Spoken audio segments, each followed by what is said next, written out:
Hello again. Well, we're not done with Philippians 4, 8, and 9 just yet. There's still some key words at the end of those verses that we need to focus on. So let's go to that passage of Scripture. I'm going to share that again with you. Philippians 4, 8, and 9. Finally, brothers, whatever is true, whatever is honorable, whatever is just, whatever is pure, whatever is lovely, whatever is commendable, there's any excellence, if there's anything worthy of praise, think about these things. What you have learned and received and heard and seen in me, practice these things, and the God of peace will be with you. As we've talked about, those key words at the beginning, that whatever means just whatever we're doing, and then that word think, right? Because a lot of what drives our actions and our attitudes is what we have in our head, what we allow in. And that doesn't mean we ignore bad things that are going on or negative things, but we have to think about them in the correct way. So when we think about that word of excellence, that's the word for today is excellence. And at the end, that excellence and the other words that we're going to talk about, those encompass all things, all the whatevers we just talked about, right? Truth, honor, justice, purity, love, commendable. All those things are included in excellence. And how do we be excellent in those? How do you do that? Usually when I hear the word excellent, I think of perfection, but that's not what it means. When you think about excellent, you could say when a team wins a game, they played with excellence, but that doesn't mean there weren't penalties called. Doesn't mean they didn't make mistakes. Doesn't mean there weren't injuries, right? Didn't mean they didn't fumble the ball or anything like that, but they played really well, right? They kept overcoming. They kept going towards the goal. And you get the point. You think about a tapestry. I want to share the screen again with you. If you think about a tapestry, right? That crown right there on the screen. Look at all the detail that's in that tapestry right there. But then you look at the back of this and what it took to create it, right? It looks like a big mess.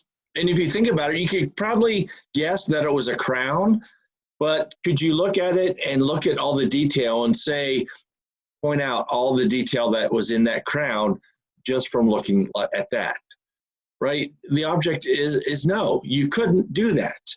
But here's the thing, to get something to look that beautiful, there was a lot of work, there was a lot of thought that was put into the back of that to make that look excellent. So that's what we're talking about with excellence is there's a lot of work, there's a lot of thought put in to being excellent. But that doesn't mean there's not mistakes. It doesn't mean things don't work out the way you want them to. In an article that appeared in Parent Herald, Wayne Park writes, our findings indicate that in a society that emphasizes academic excellence, parents may set unrealistic high expectations on their children. Park quotes Ryan Hong in his statement, as a result, a sizable segment of children may become fearful of making mistakes. Also, they can become disinclined to admit failures and inadequacies and seek help when needed.